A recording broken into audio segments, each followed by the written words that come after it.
Inalmahan ng presidente ng Philippine Medical Association ang shame campaign ng Bureau of Internal Revenue o BIR. Ito po ay kaugnay sa mga doktor na hindi nagbabayad ng tamang buwis. Aniya, hindi raw sila dapat lahatin pero siya mismo nasampulan ng ahensya at sinampahan ng reklamong tax evasion dahil sa hindi raw niya pagpa-file ng kanyang income tax return mula taon 2006 hanggang 2012. Naharap din sa tax evasion complaint ang negosyanteng si Cedric Lee na nasangkot sa pambubog sa aktor na si Vong Navarro.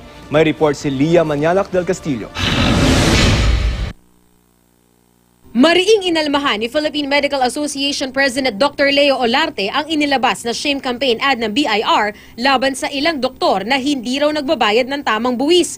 Tampok sa print ad ang isang doktor na pasa ng isang teacher. Sabi ni Olarte noon, hindi dapat lahatin ang mga doktor. Kanina, mismong si Olarte ang nasampulan ng BIR. Reklamong tax evasion ang inihain laban sa kanya. 2.9 million pesos ang hinahabol kay Olarte ng BIR.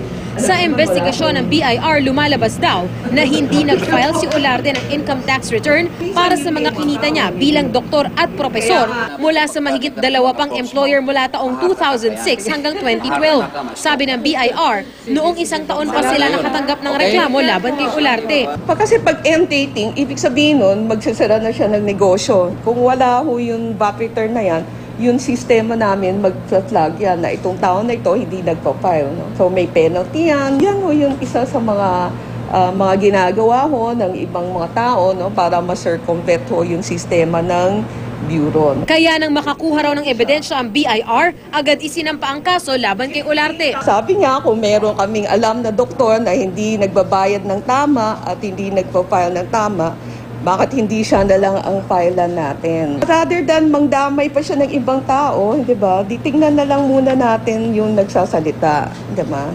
So, yun ang request niya. So, yun naman ang pinagbigyan namin, di ba? Sa panayam sa telepono, sinabi ni Olarte na mukhang may naninira sa kanya dahil panahon ng eleksyon sa PMA at tumatakbo muli siyang presidente. Nakahanda naman daw siyang makipagtulungan sa BIR. Kung halimbawa, may kulang sa pagbabayad yung employer ko sa ating pag-fix, di babayaran ko yung kulang. Magkano lang naman ang bayad ng teacher sa pagtuturo per hour? Hindi ko maintindihan how it has amounted to 2.93 million. Samantala, aabot naman sa 194.47 million pesos ang hinaharap na tax evasion complaint ni Cedric Lee at 2 pang opisyal ng Izumo Contractors Incorporated. 302 million pesos daw ang kinita ng Izumo mula 2006 hanggang 2009. Pero nasa 72 million pesos lang daw ang idineklara ng Izumo kung saan presidente at chief executive officer si Lee.